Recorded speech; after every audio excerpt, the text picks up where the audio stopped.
Introduction. This document provides an educational overview of the legal and financial interpretations related to the use of 1099 OID forms, Articles of Confederation, banking concepts, and equity law principles. Please note that the contents are presented for informational purposes only and do not constitute legal or financial advice. Individuals are encouraged to research and make their own informed decisions based on the content provided. For further insights or clarification, consider subscribing to the recommended YouTube channel referenced at the conclusion of this document. Background on legal frameworks. The Articles of Confederation, drafted in 1777, provided the initial governance structure for the United States. However, they were eventually replaced by the U.S. Constitution to address weaknesses in centralized governance. This transition underscored the balance between individual sovereignty and institutional authority, which continues to inform discussions on topics like equity law and financial obligations. Declaration of Independence and Treaty Law. The Declaration of Independence emphasizes individual freedoms and self-determination. It posits that treaties and agreements formed under the Articles of Confederation may still hold legal relevance when properly interpreted. Individuals asserting claims or legal positions under these frameworks should carefully delineate their rights and responsibilities. Understanding banking and equity law. Equity law serves as a system to ensure fairness in situations where traditional legal remedies may be insufficient. Unlike civil or criminal courts, equity courts emphasize justice based on fairness rather than strict adherence to statutory law. For example, courts of equity can provide resolutions involving fiduciary duties or the enforcement of trusts, which are integral to certain financial dealings. Banking roles and responsibilities.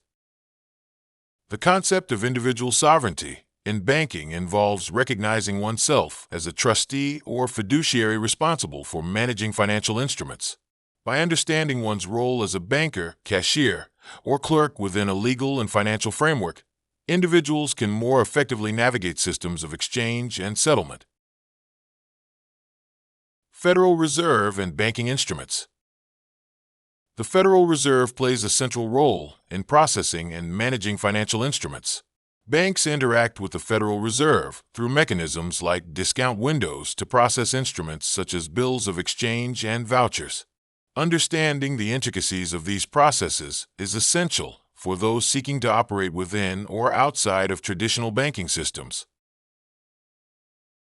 Practical applications. 1. Using 1099 OID forms.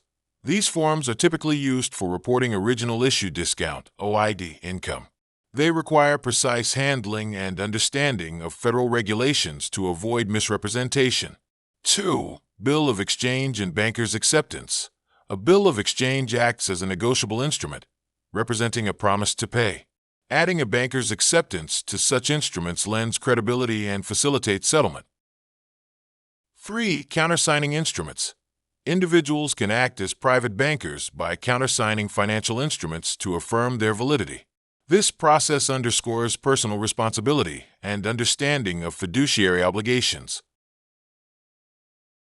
Navigating court systems.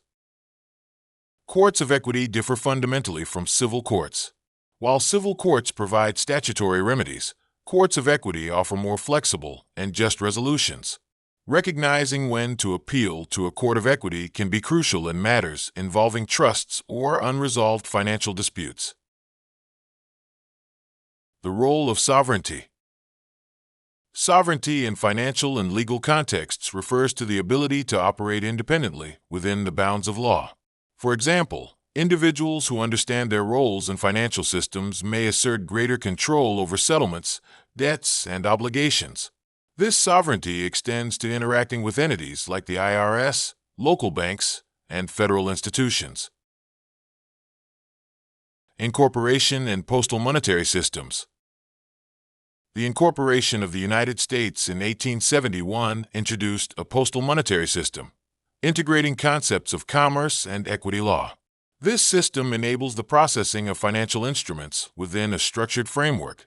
However, understanding its historical and practical implications requires careful study of related laws and treaties. Conclusion. This document has provided a foundational understanding of legal and financial principles related to equity law, banking roles, and sovereign interactions with federal systems. Individuals are encouraged to delve deeper into these topics and consult experts where necessary. For additional resources, subscribe to the recommended YouTube channel. This information is for educational purposes only. This is not legal or financial advice. We offer this information as it is presented to us. We neither endorse nor discredit it. Make your own decision regarding the content. For additional resources or questions, subscribe to this YouTube channel.